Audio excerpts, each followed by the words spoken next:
I'm going to talk about infectious diseases and what's happening up north. Umea University, where I come from, is the northernmost infectious disease clinic in the world, actually.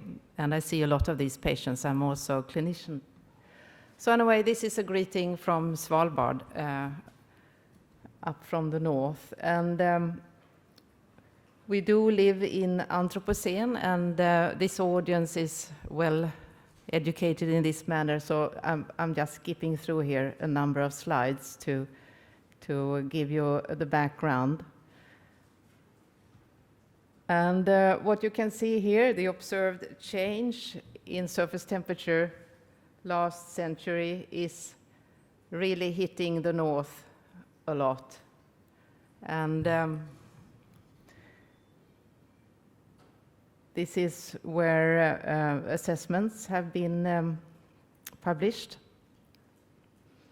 if anyone still is in the dark.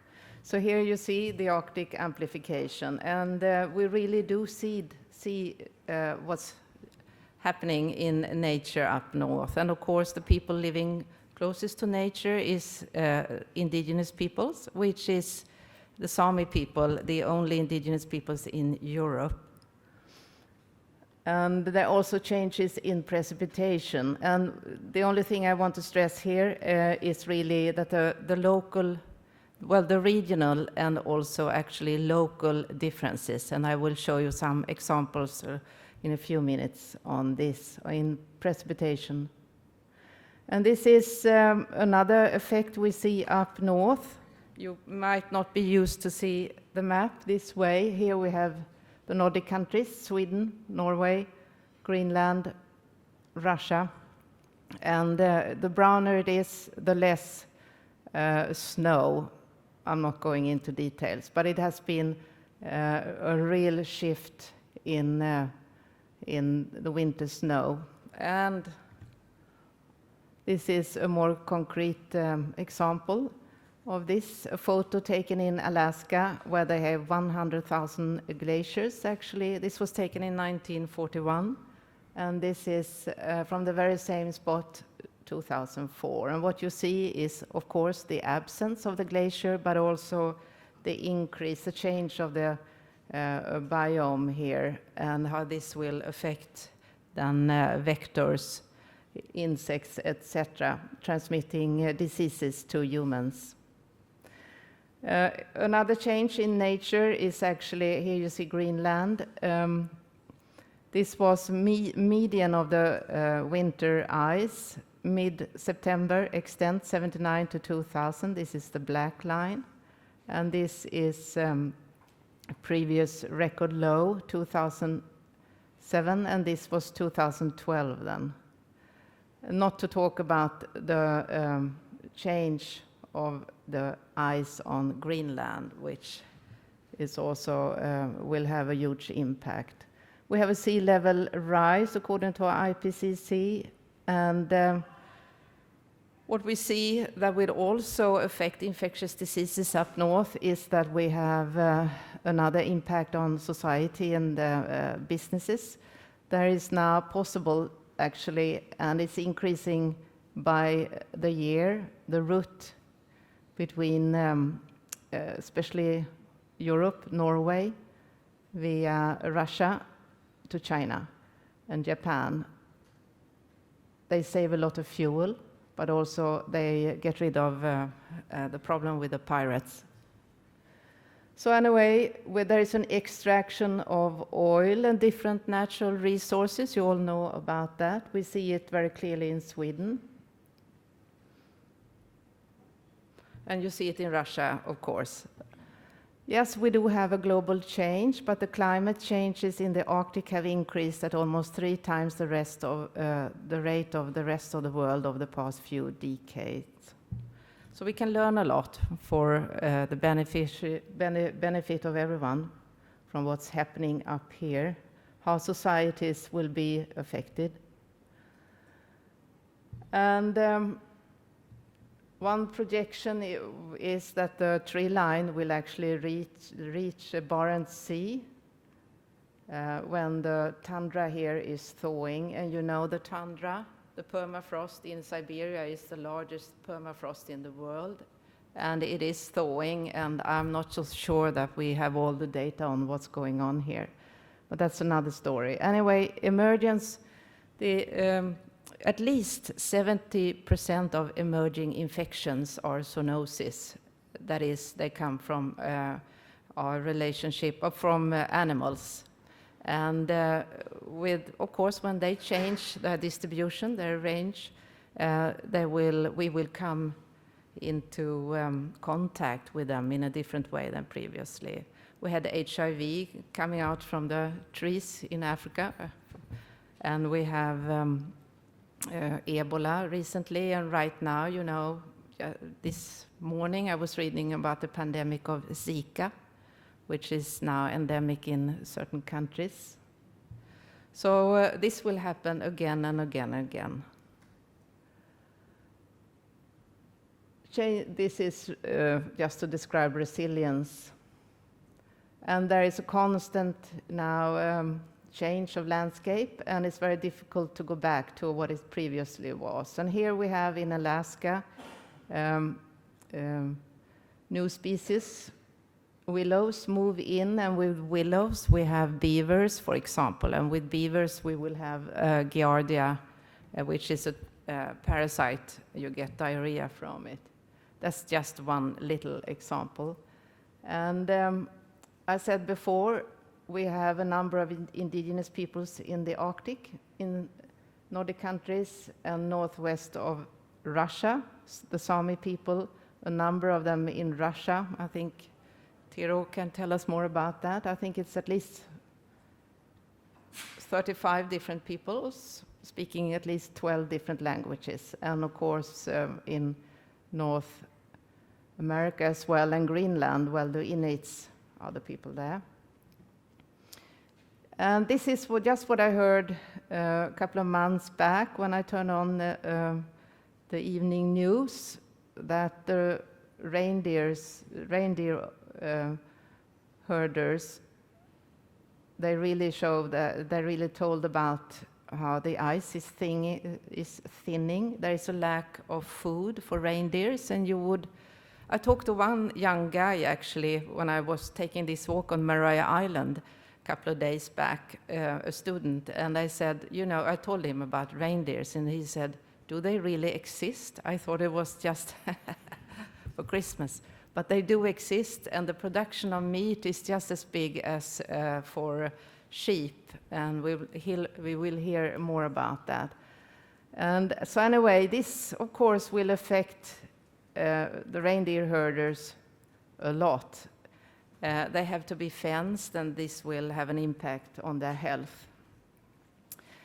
Yes, and the thawing of the permafrost, of course, is a stressor for humans. And I would say I've been working with more public health issues in the Arctic through the Arctic Council, etc., for the last 8 years.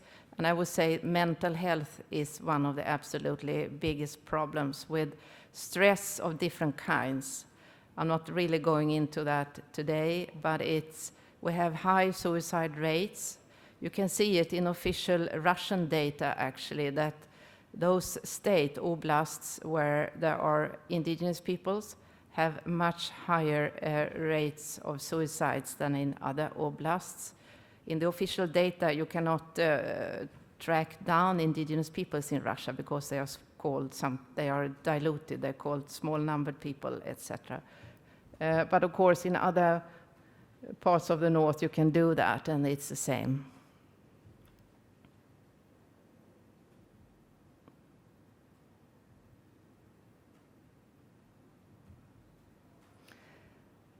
We have talked a little about food security, and water security is also a big issue, and it will probably be the worst we will have already in the world.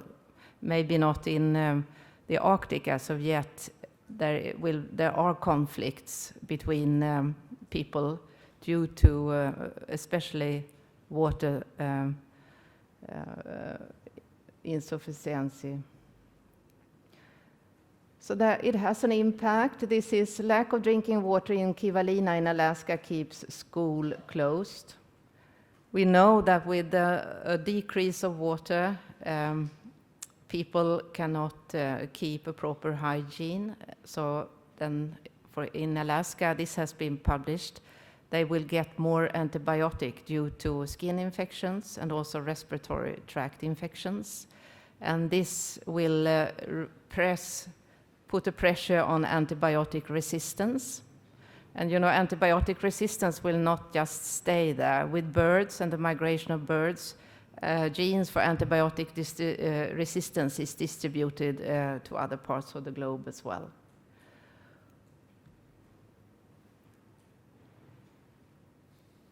With a warming climate, traditional ways of feeding the population is not possible anymore. And this is from 2009, and this is the number of undernourished children less than 5 years of age in millions in 2000 and 2050. And what I want to point out here is, like, let's look at Europe, 4.1, and in 2050, without climate change, it's 2.7. The world is getting better. I don't know if you're familiar with Hans Rosling, but his way of telling this, and it's really important, I think, to remember this, that in many ways the world is getting better. We have fewer people who are poor, etc. But of course, with climate change, there will be, we are working against something here. I worked for a while in the Arctic Council, and we worked with food and water security in an Arctic health context. We had to find out new parameters, actually, to work with, because what FAO used could not be used in an Arctic context. So anyway, this is what happened in Sweden. We had this system cleaning the drinking water in a small-sized town, not up north, built in the 50s. And there is an increase in winter precipitation. And what happened was that they got sick, more than 20,000 persons, and they had to boil their water for many months. So, and it was shown to be higher precipitation during winter months, which meant that sewage water got into contact with the intake of drinking water. So what we need to work with is, how do we monitor what's happening? And different ways. Actually, for this specific epidemic, it was actually the telephone triage, sick people who called nurses, that was the best.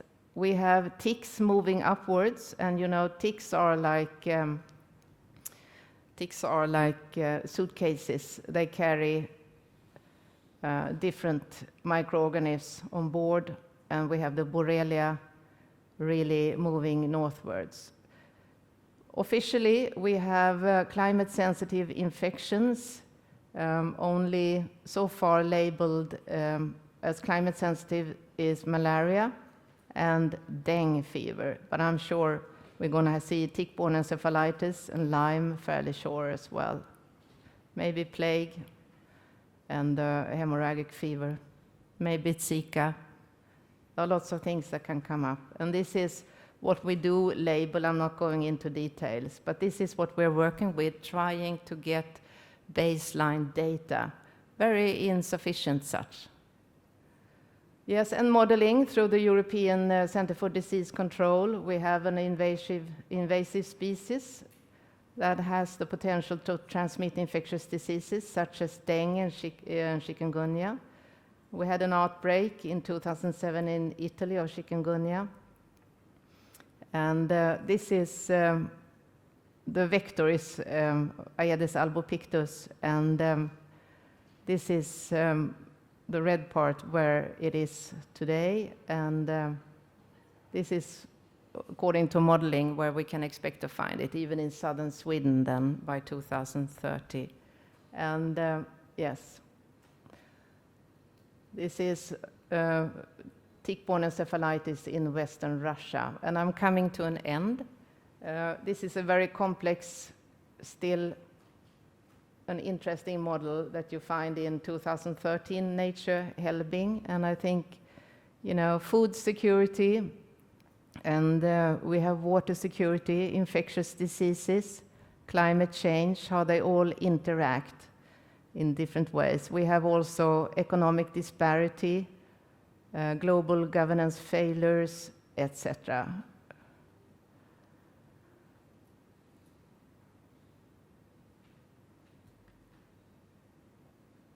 It's really important to work on an international basis, and that's why I and Anne are here today. But we should never forget that also humans are part of these ecosystems, and we are quite vulnerable at times. Thank you.